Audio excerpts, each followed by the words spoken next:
What do you prefer? Sandboards or snowboards?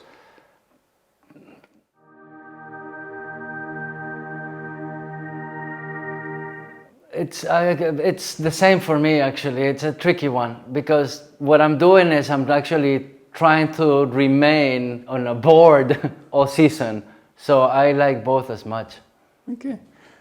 What's your name and where are you from? I'm David. I was born in Chile. My family is from here, but I've traveled a lot. Then I finished high school in the US. Then I traveled through South America, organizing festivals and doing events. Then I moved to Europe, lived in France, lived in Germany, and then moved to Spain the last 8 years. Did you study at university? Yes, but I didn't finish. I studied sound engineering, but I dropped out because I got a contract to DJ in a club in another country. Which university was that? I was in Vicente Pérez Rosales a long time ago. Which country is that in? In Chile. In Chile. Sí. Okay, great. What kind of work do you do? What kind of work do I do? Right now what I do is I have a tune shop, so I repair and sell second-hand snowboards. And I also have a project with Sandboards as well, where we give a second life to old snowboards. And yeah, basically that. We're trying to reduce the amount of trash and that goes to waste all these boards. I love it. I like the industry. concept of Second Life SBs, because the SB can be snowboard or sandboard at the same time. Exactly. I think it's going to be a very successful brand. So, why did you decide to become a homeless entrepreneur, and what impact do you aim to have with your business? Vale, mira, I joined you because as you know, I work with different private or institutional groups that take care of abandoned cats in the city. So through Lisa from Colony Cats Montjuic, she commented me about your project and she told me, look, maybe just give it a try. And yeah, so that's pretty much how it started. And my goal, like kind of my dream would be to have a warehouse where we could just refurbish old snowboards, give them a new life, transform them into sandboards. But overall, I would like to teach other people, especially like low-income children, kids, not children, kids.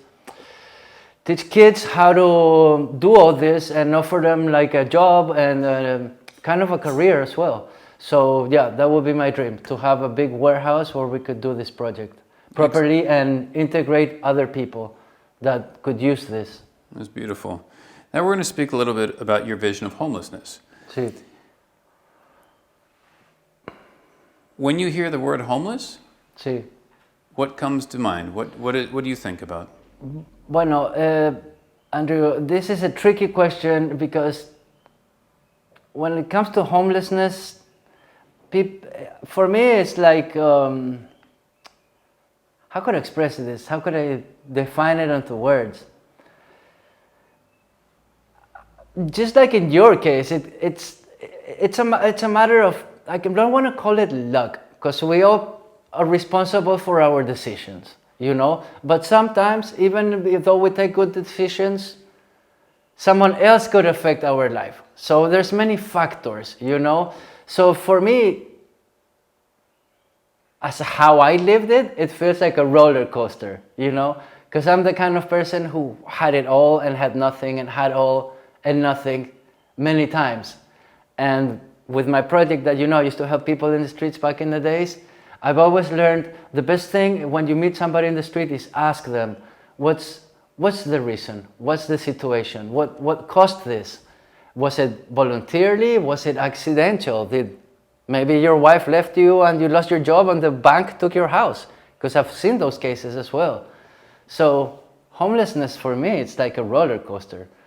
Anyone could get onto it and it's like ups and downs. You never know. It's sometimes you part throw of up, life. Sometimes you throw up, sometimes you get excited and you go in on the ride again, right? Exactly, and you might think you're okay, but all of a sudden you're dropping. It's like that, you know. I think a roller coaster, what kind of roller coaster? The kind that you go up and you drop, or like up and down all around? No, it's a wavy one. It comes in waves, like life. But if you think about it, Andrew, life itself, it's composed of this. It's a lot of it is failure, you know. We have to learn to process that and to overcome all these walls that get on our way, that block our way, you know. So I think that this is just that.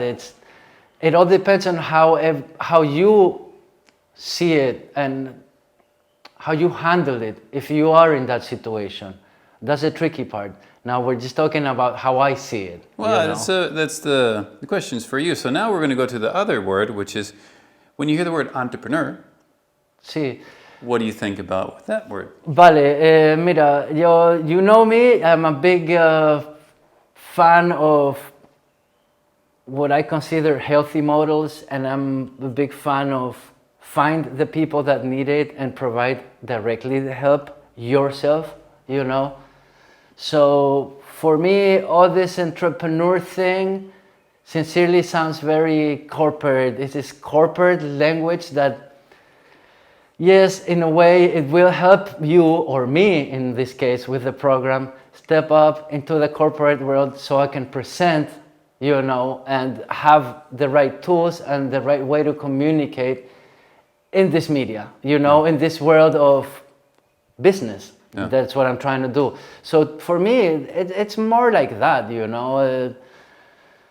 It's so far I see it like something very corporate, Andrew. Yeah. You know, which is important because we're looking for corporates, right, to find sponsors with what you're doing as well. See, I mean, I'm talking in society. This is part of the fabric. You know, it's as simple as that. So if you're gonna be playing in that area, you have to understand it.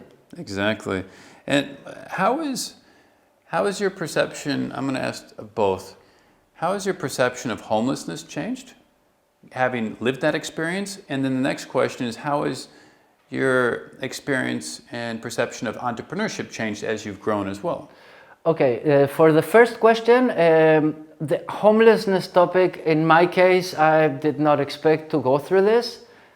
Some people might not know it, but in my case, it's been mainly not just because I got robbed everything out of a warehouse where I stored all my life, but also because I have 2 dogs and I cannot rent anything. You know this. Yeah. When I had money and what I could afford to have a place, nobody would rent me a place. And in my case, because I'm a nomad and I've traveled all my life, I'm used to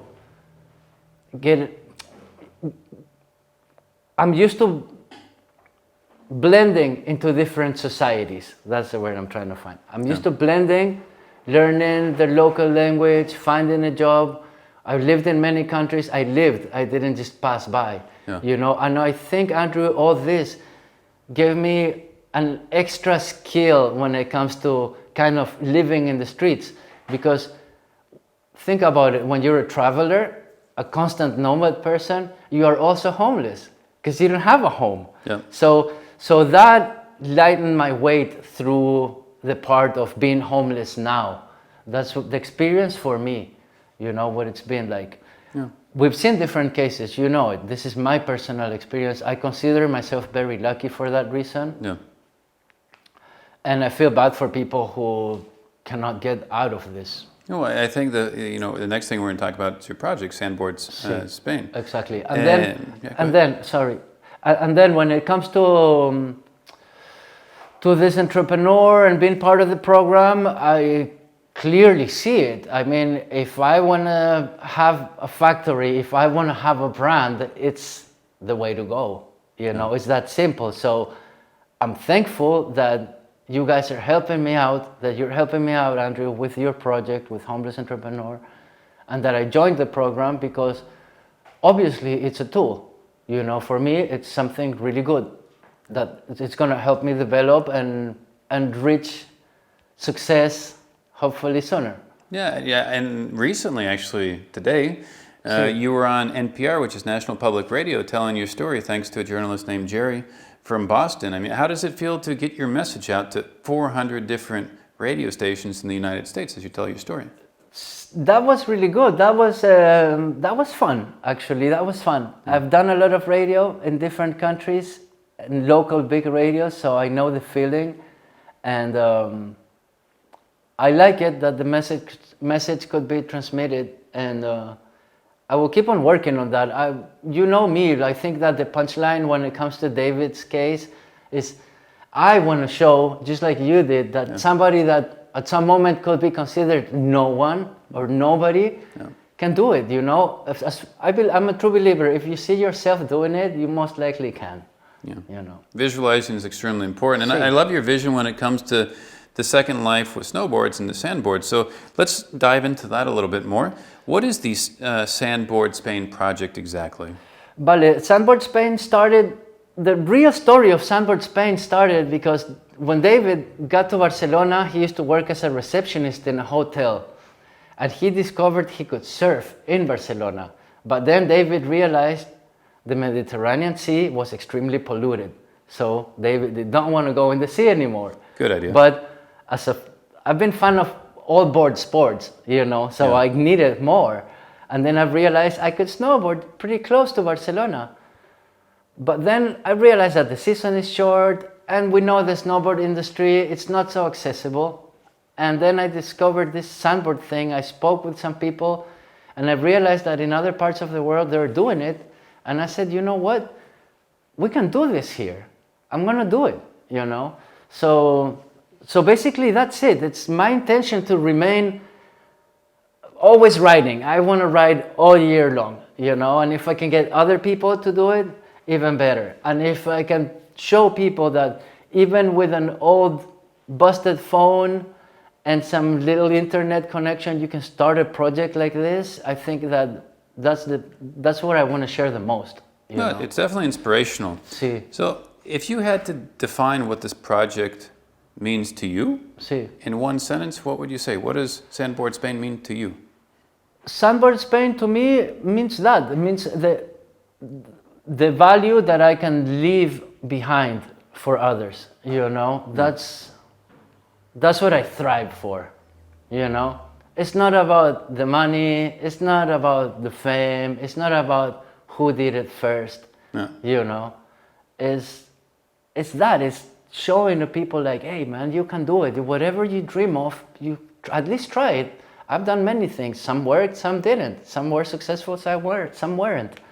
So that's what gets me moving. That's my gas, my inner gas for the project. So giving people a second opportunity and the boards at the same time to really follow their dreams and be themselves is what your inspiration is. Would you say that? My inspiration is that I can show people that there is no limit, you know, that society adds a lot of psychological limits that I consider they're just that, you know, they're psychological limits, and I'm doing my best to prove the opposite, you know, not wrong, but to prove that it can be done in another way.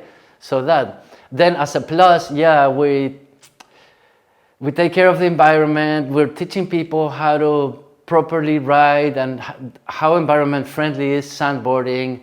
We're giving a second life to snowboards.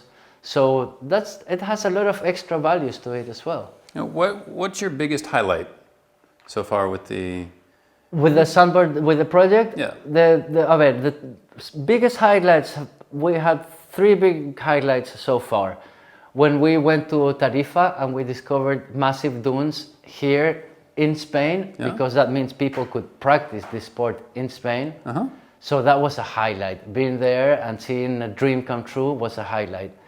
Then we unblocked a place now next to Barcelona because we need to decentralize so everybody can access. So we had the people in Madrid, now they can go to Tarifa. It's closer for them. But now we have the second highlight would be a spot in Rio Mar, in Delta del Ebro, where there's also some mini sand dunes. So highlights for me, as for the project called Sandboard Spain, clearly are discovering spots where we can practice so other people can. And the third highlight would be a friend of ours that joined the group, and that he's in the Netherlands, and he's unblocking the Netherlands, and he's doing Sandboard Netherlands as a part of our project as well, following our model.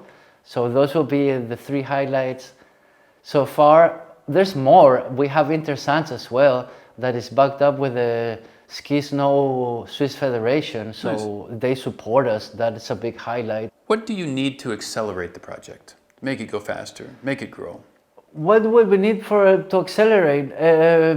I really we have a really short budget to get started because we have almost everything, you know. Things that we need is to register the brand and maybe another place, but we have a big shop, you know, and a big warehouse. You've seen it with all the materials to start pressing boards ourselves. So we really need a really small budget. I don't know if I should say. Yeah, sure. What if you had a partner or a sponsor come in, like a sponsor, and they're like, listen, I'd like to help you. How much do you need for this year? Look, the minimum budget, like just for a start, so I could start pressing boards, I only need 3,000 euros, which is a joke, you know. That's why when it comes to 3,000 is actually what it costs us to end homelessness for one person. So that's quite symbolic. That's what you need to do that as well. That will get me started, pressing boards, enough materials, because I have what's left of materials needed. You know, that's the cost of that.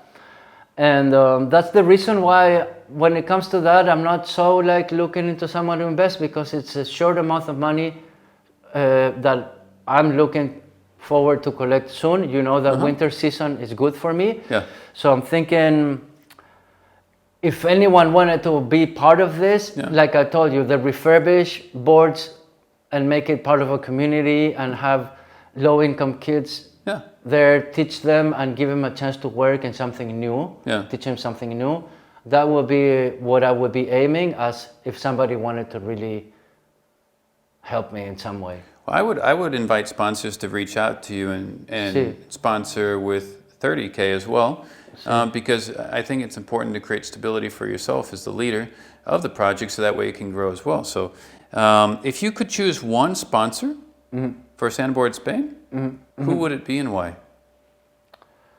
If I could choose a sponsor. One, they said, hey, we got 30,000, we're going to put in, we're going to make this happen for this year, and you're going to put our logo on your board, and we're going to make this happen. Wow, who would that be? That's a tricky one. I don't want to compromise. Don't compromise. We'll just say people from the industry. The first one that comes to mind. Myself. If you could choose one, just off the top of your head, which would be the first one and why?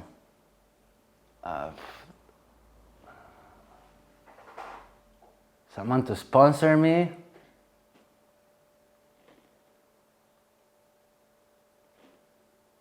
I don't know, but you caught me on that one.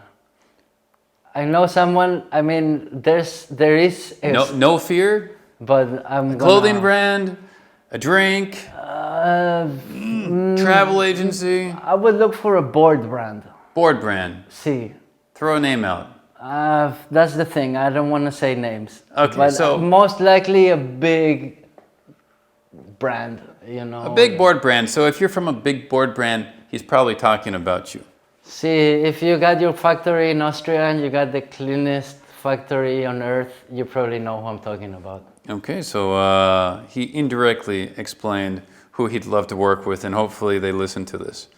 Okay, so keeping that in mind, if you had a call to action and you had all the world listening to you on a major TV station, and you only had a few words to get them to join your cause, what would you say? I would say give it a try. Clearly, that would be my biggest message. Would be try it, because sports are just good. Everybody should be hooked on sports and not other things. Starting with social media, from there and up. So yeah, sports. Do it yourself. Take your day off. Take your kids with you. Do yourself a favor. That would be my message. And I would say get a little bit of sand in your shoes, right? Exactly. So we'll do that. And although social media is something you don't want to be addicted to, if by chance people used Instagram, how would they follow you? If you follow me on Instagram, we are Sandboard_Spain. As simple as that. Okay, well, first of all, I'd like to say that you have all of the support from Homeless Entrepreneurs community. It's a pleasure to be able to interview you, watching the Sandboard Spain project grow as it is, and you as well. And any last words? Sí, bueno, same thing. Thanks to you, Andrew. Thanks to your project for Homeless Entrepreneur for letting me join the project, for believing in the potential of my side of my project as well, and for helping me develop and get where I need to. So I would like to thank that as well. And everybody who's watching this, also thanks for taking the time, for listening to us. And the last thing, in español. Y muchas gracias a todos y espero que nos sigan y yo continuaré con el proyecto de Sandboard Spain. Nos pueden encontrar en Instagram. Adiós. Okay, perfect. Vale, we got it, right? Yeah, perfect. Legit.